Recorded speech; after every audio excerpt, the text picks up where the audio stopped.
के शुरू में हमें एक आरजे लड़की दिखाई जाती है जो कि रेडियो पर रात के वक्त अजीबोगरीब और डरावनी कहानियां सुनाया करती थी। इस लड़की का नाम कैंडी होता है। कैंडी अपने लिसनर्स सुनने वालों को सबसे पहले ये कहती है कि अगर आप लोग अकेले में खौफनाक अजीब कहानियां सुनते हुए डरते हैं तो प्लीज रेडियो को बंद कर दें। वो कहती है क्योंकि मेरी कहानियों को सुनकर आप सो नहीं पाएंगे। कैंडी रात के वक्त अपने स्टूडियो में बिल्कुल अकेली थी। वो अपने सुनने वालों की तरह ही इन कहानियों को महसूस करना चाहती थी। वो देखती है कि जैक नाम के आदमी ने उसे लिपस्टिक भेजी है। ये कलर उसको काफी अच्छा भी लगता था और तो और वो उसकी आवाज की भी बहुत तारीफ कर रहा था। वो उस लिपस्टिक को लगाकर अपनी पहली कहानी सुनाना शुरू करती है। एक लड़की के बारे में बताती है जो कि एक सोसाइटी में रहने लगी जहाँ पर उसके और उसके हस्बैंड के अलावा कोई भी नहीं रहता था। वहाँ के सभी घर एक जैसे बने हुए थे मगर सब के सब खाली थे। पहले वो लड़की फोटोग्राफी का बिजनेस क्या करती थी मगर अब उसका बिजनेस भी खत्म हो जाता है। उसके पास कोई नौकरी नहीं थी मगर उसके हस्बैंड के पास अभी भी छोटी मोटी नौकरी थी, लेकिन उस नौकरी में मुश्किल से ही इन दोनों का गुजारा होता था और इसीलिए इन्हें कम पैसों में ऐसी जगह पर रहना पड़ा। वो लड़की उस माहौल में रहकर ऐसा महसूस करने लगी कि वो बिल्कुल अकेली है, उसके आसपास कोई नहीं। तभी जब वो एक दिन उठती है तो वो देखती है वहाँ बाहर कुछ फॉक्स लोमड़ियाँ उसके कचरे से खाना तलाश कर रही हैं। उन्हें देखकर वो बाहर आती है तो वो लड़की वहीं पर उन आवारा लोमड़ियों की तस्वीरें लेने लगती है। उसे अब उनके साथ रहना अच्छा लगता था। वो सोचती है कि इन लोमड़ियों की जिंदगी कितनी अच्छी है ना, कि ना ही इन्हें कोई फिक्र है और ना ही किसी चीज के बारे में सोच। वो अब दिन रात उनके साथ रहने लगी और तस्वीरें बनाने लगी। उसे उन लोमड़ियों के साथ रहकर ऐसा लग रहा था जैसे उनके साथ उसका कोई रिश्ता है। उसे जहाँ पर लोमड़ियों के साथ अच्छा लगता था तो वहीं पर उसे अपना हस्बैंड अपन जान लगने लगा। रोजाना जैसे ही उसका हस्बैंड काम पर जाता वो अपना सारा दिन उन लोमड़ियों के साथ गुजारती। एक दिन रात को उसका हस्बैंड उसके कैमरे को देखता है। वो ये देखकर हैरान था कि जितनी भी तस्वीरें हैं सब फॉक्स लोमड़ियों की हैं। उनको उसने बहुत ही करीब से लिया हुआ है जो दिखने में बहुत ज्यादा डरावनी थी। वो उससे पूछता है कि तुम्हारे कैमरे में ऐसी तस्वीरें क्यों हैं और तुम क्यों बदलती जा रही हो। ये सुनकर वो अपने ही घर से भाग जाती है।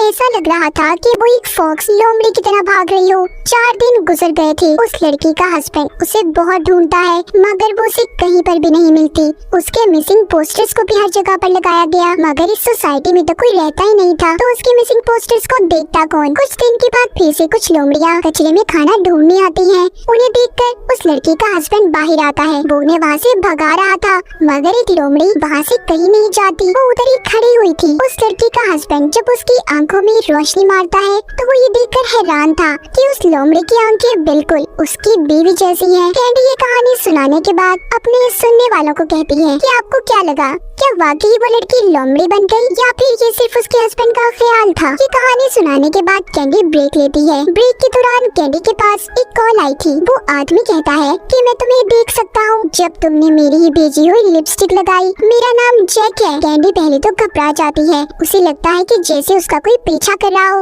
मगर बाद में वो ये सोचने लगती है कि शायद उसका कोई कॉलर उसके साथ मजाक कर रहा है। वो जैक की कॉल को कट कर देती है। फिर कैंडी एक दूसरी कहानी सुनाती है जो कि एक लड़के के बारे में थी। कैंडी कहती है कि उसका मानना था कि वो दूसरी दुनिया में फंस गया है। वो एक दिन जब अपने घर में बैठा टीवी देख रहा था तो अचानक से उसकी स्क्रीन पर उसे एक मास्क पहना हुआ आदमी दिखाई देता है जो एक लड़की को मार रहा था। मगर हैरानी की बात ये थी जो जगह इसकी स्क्रीन में इसे नजर आ रही थी वो इसी का घर था। वो अपने घर को चेक करने जाता है। वो सोचता है कि वो जो घर मैंने देखा वो मेरा ही घर है मगर उस जगह पर जाकर उसे कोई भी नजर नहीं आता। अचानक से वही लड़की उसके सामने आती है और एक मास्क पहना हुआ आदमी भी जिसने उस लड़की पर हमला कर दिया था। वो देखता है वो लड़की जिसको पहले मास्क वाला आदमी मार रहा था वो वहाँ से भाग जाती है। फिर वो आदमी उस लड़के पर हमला करता है मगर वो भी उससे बचकर कमरे में आ जाता है और जल्दी से पुलिस को फोन करने लगा था। कुछ देर के बाद वो स्क्रीन पर फिर से देखता है उस आदमी ने उसके वर्जन यानी कि उस जैसे लड़के को ही मार दिया था।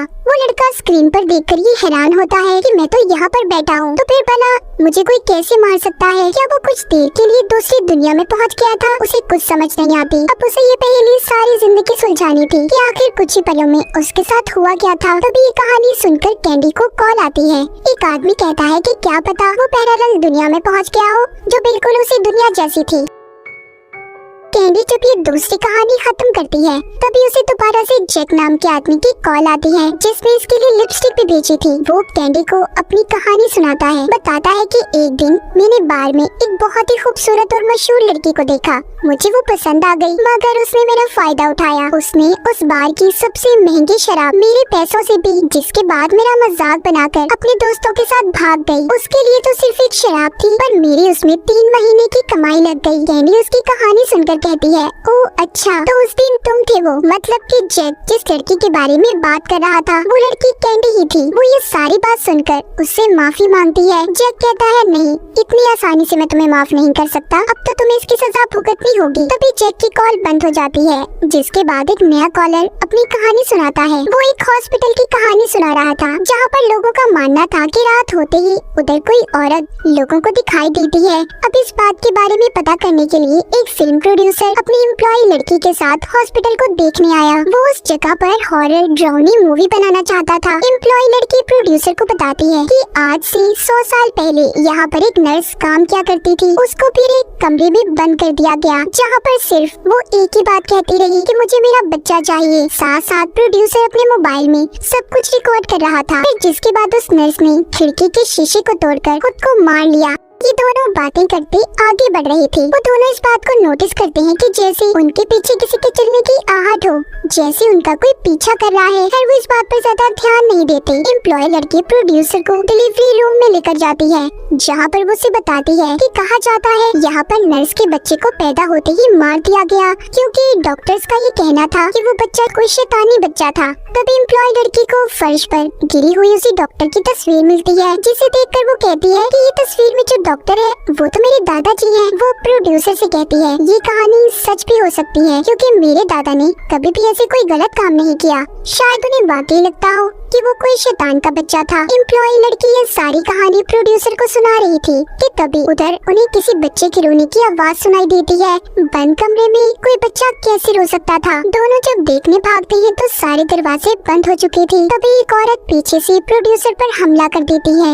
एम्प्लॉय लड़की ये सब देखकर डर गई थी कि आखिर यहाँ पर कौन होगा जो ऐसा कर रहा है। वो डर से चिल्लाती है कि प्लीज हमें घर जाने दो, कौन हो तुम, यहाँ से चले जाओ। तभी उसके सामने एक डॉल गुड़िया आती है। उसे अपने पीछे से आवाज भी आ रही थी कि मुझे मेरा बच्चा चाहिए। एम्प्लॉय लड़की समझ गई थी कि उसी नर्स की आत्मा है जो अभी तक इस हॉस्पिटल में भटक रही है और लोगों का कहना बिल्कुल सच है। तभी वो यहाँ से डरकर भागने लगी थी। रास्ते में वो देखती है उस नर्स की आत्मा ने प्रोड्यूसर को चीर फाड़ करके मार दिया था। ये देखकर तो वो एम्प्लॉय लड़की और ज्यादा डर गई थी। अब वो भागकर उसी जगह पर जाने लगती है जहाँ पर नर्स को रखा गया था। उसके पीछे नर्स की आत्मा भी चलकर आ रही थी जो बार बार सिर्फ यही कहती है कि मुझे मेरा बच्चा वापस दो। एम्प्लॉय लड़की जिस कमरे में थी वो अचानक से बंद हो जाता है। कैंडी ये कहानी खत्म होने के बाद कहती है कि आखिर आप लोगों को क्या लगता है नर्स की आत्मा ने उस लड़की के साथ क्या किया होगा। तभी कैंडी के पास जैक की कॉल दोबारा आती है। वो कहता है कि तुम्हारा वक्त अब पूरा हो गया है, सजा के लिए तैयार हो जाओ। कैंडी की बात सुनकर बहुत ज्यादा डर गई थी। वो फौरन से पुलिस को कॉल करती है मगर जैक अब उसके स्टूडियो के अंदर था, जिसके एक हाथ में शराब की बोतल और दूसरे हाथ में कुल्हाड़ी थी। कैंडी डरकर बाथरूम में जाकर खुद को बंद कर लेती है। जैक भी उसके पीछे पीछे था। वो कहता है कैंडी तुम मुझसे नहीं बच सकती, आज तो बदले की रात है। वो बाथरूम के बाहर खड़ा होकर कहता है कि तुम सब लोगों को कहानियाँ सुनाती हो ना, चलो आज मैं तुम्हें कहानी सुनाता हूँ। जैक कैंडी को 2 बहनों की कहानी सुनाता है। वो बताता है कि वो दोनों डॉक्टर्स थी और किसी दूसरे शहर में अपनी मॉम से मिलने जा रही थी। उन्हें काफी रात हो जाती है तो इसलिए रुककर रास्ते से एक बहन कुछ सामान लेने लगती है, मगर जब वो जाकर देखती है तो वो दुकान बंद थी। तभी उस शॉप के पास एक गाड़ी आकर रुकती है। दूसरी बहन दूर खड़ी ये सब देख रही थी। उस गाड़ी में से एक आदमी बाहर आता है जो बहुत परेशान लग रहा था। वो उसकी बहन को गाड़ी में बिठाता है और यहाँ से कहीं ले जाने लगा था।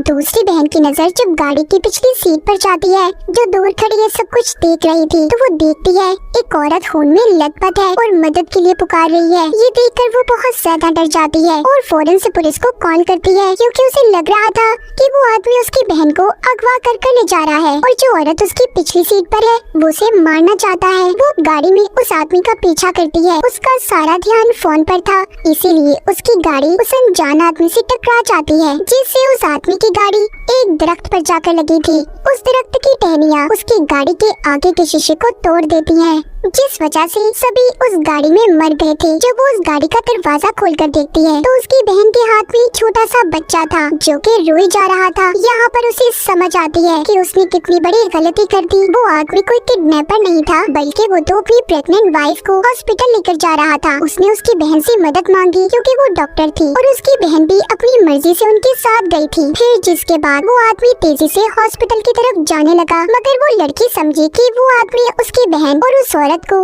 अगवा करके कहीं पर ले जा रहा है। उसने गलती से उनका एक्सीडेंट कर दिया, जिसमें वो सारी फैमिली और साथ ही उसकी बहन भी मर गई। बचा था तो सिर्फ उनका बच्चा। जैक जो कि ये कहानी कैंडी को बाथरूम के बाहर खड़ा सुना रहा था, वो कहता है कि ये सारी कहानी सच है। जैसे उस लड़की ने बिना कुछ सोचे समझे उस आदमी के बारे में गलत सोच बना ली, इसी तरह तुमने मेरे साथ किया। वो कहता है उस रात तुमने अपने दोस्तों के साथ मिलकर मेरा बहुत मजाक बनाया, मेरी उसमें 3 महीने की कमाई लग गई। अब वो उसे बाहर आने की वार्निंग देता है, कहता है कि अब तुम खुद ही दरवाजा खोलकर बाहर आओगी या मैं अंदर आ जाऊं। वो कुल्हाड़ी से दरवाजे को तोड़ने लगा था। कैंडी जैक की बातों से बहुत ज्यादा डर गई थी, इसीलिए डरकर वो दरवाजा खोल देती है। जैक बाथरूम के अंदर चला गया था। कुछ देर के बाद कैंडी बाथरूम से अकेली बाहर आती है और आकर अपने स्टूडियो में बैठ गई थी। उसका चेहरा खून से भरा हुआ था। वो ऑन एयर आकर अपने लिसनर से कहती है कि आज आपको सबसे अजीब और खतरनाक कहानी सुनाने वाली हूँ।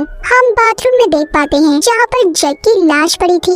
कैंडी ने उसी की कुल्हाड़ी से उसके टुकड़े टुकड़े कर दिए थे। आखिर में कैंडी को दिखाया जाता है जो कहती है कि ये नाइटमेयर रेडियो है जहाँ पर अजीब और खतरनाक कहानियाँ कभी खत्म नहीं होंगी। और इसी के साथ हमारी इस फिल्म की कहानी भी यहीं पर खत्म हो जाती है।